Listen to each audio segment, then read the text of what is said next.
ప్రభు యొక్క స్నేహం ఎలాగున్నది అని అంటే, ఆయన ప్రాణం పెట్టేంతగా ప్రేమించాడు. నిజమైన స్నేహితుడు యేసు ప్రభు ఈ లోకములో మనకున్నాడండి. ఆయన తన ప్రాణమును పెట్టాడు.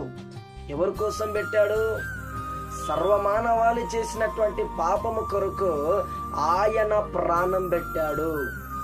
చూడండి, నిజమైన స్నేహితుడు ఏం చేస్తాడు?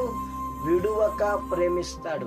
నిజమైన స్నేహితుడు ఏం చేస్తాడు? తన స్నేహితుని కొరకు ప్రాణం పెడతాడండి. మన దేవుడు ప్రాణం పెట్టాడు. ఈ లోకములో ప్రాణం పెట్టేంతగా ఎవరు కూడా ప్రేమించరు. కానీ నా ప్రభు ఏం చేస్తాడు?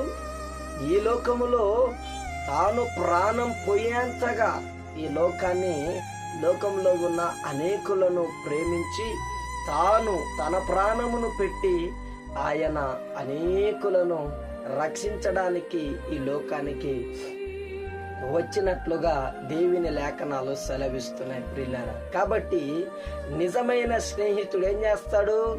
విడువక ప్రేమిస్తాడు.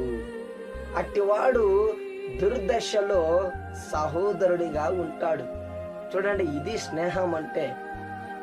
మన దగ్గర డబ్బు ఉన్నప్పుడు మాత్రమే స్నేహితులు కాదు, మన దగ్గర ఆస్తి ఉన్నప్పుడే స్నేహితులు కాదండి.